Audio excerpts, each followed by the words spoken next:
बहुत प्यार और आशीर्वाद दे रहे हैं। और थैंक यू सो मच हमारे डायरेक्टर, हमारे प्रोड्यूसर, एक्टर जितने भी हैं, सब ने बहुत मेहनत की है और आप सबका प्यार मिल रहा है तो बहुत अच्छा लग रहा है। मैं कोशिश में हूँ कि मैं आऊँ बिहार। अब एक बार डायरेक्टर प्रोड्यूसर जी लोग से कोऑर्डिनेट कर लेता हूँ। हर ललका पगला बा,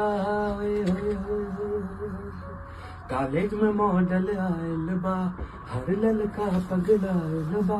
बहुत जल्द आपको हनी सिंह और खेसारी लाल यादव एक साथ एक नए भोजपुरी गाने में नजर आ सकते हैं। जी हाँ, मिनियक सॉन्ग में हनी सिंह ने भाई जिस तरह से भोजपुरी गाने का उपयोग किया और वो गाना ब्लॉकबस्टर साबित हुआ, तो अभी कल से ही सोशल मीडिया पर हनी सिंह का एक नया भोजपुरी गाना गाते हुए वीडियो वायरल हो रहा है। और जैसा कि हनी सिंह ने बोला था कि अब की वो कुछ बहुत बड़ा करने वाले हैं और इससे सबसे ज्यादा चांसेस हैं कि वो भोजपुरी गाने की अगर प्रैक्टिस कर रहे हैं तो वो भोजपुरी के सबसे बड़े सुपरस्टारों को उठाएंगे, जहां तक हो सकते हैं पवन सिंह या खेसारी लाल यादव, दोनों में से किसी एक के साथ अगर हनी सिंह कोलैबोरेशन करेंगे।